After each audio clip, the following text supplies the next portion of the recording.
Hello and welcome to Shredder Zoo. Thank you for joining me for the Dimorphodon Display.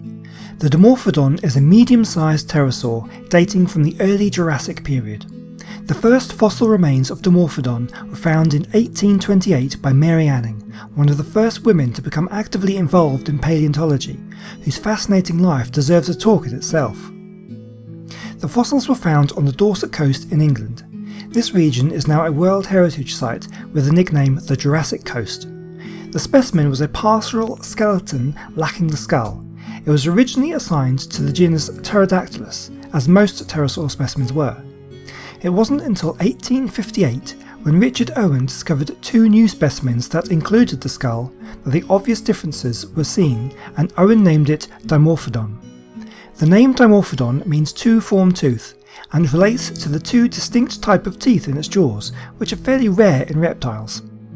The jaws of Dimorphodon are much deeper in height than in other pterosaurs, giving it a puffin-like look, and many depictions give it a brightly coloured beak, although there is no evidence for this. The teeth in the upper jaw are long, sharp and narrow, with 4 or 5 fang-like teeth at the front, with several smaller teeth at the back. The teeth of the lower jaw are much smaller, but there are many more, perhaps 30 or 40. The jaws themselves are thought to have had a weak bite force, but able to close very quickly. This indicates that the Dimorphodon's diet consisted mostly of insects, although it has been suggested that it is too large to have lived on insects alone, and may have had a more varied diet. The wings of the Dimorphodon are fairly short in proportion to its body, and would not be very good for gliding, and the Dimorphodon was probably a fairly poor flyer, relying on short bursts of flight, and being unable to fly long distance.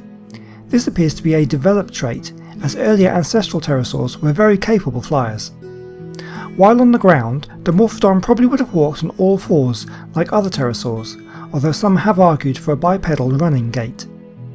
Dimorphodon had large curved claws and a low centre of gravity. This means it would have been a competent climber, and probably would have moved like a modern day squirrel when running up trees. Well, I hope you've enjoyed today's talk, and as always, I hope you've learned something. Don't forget to come back next time for another talk at Shredder Zoo.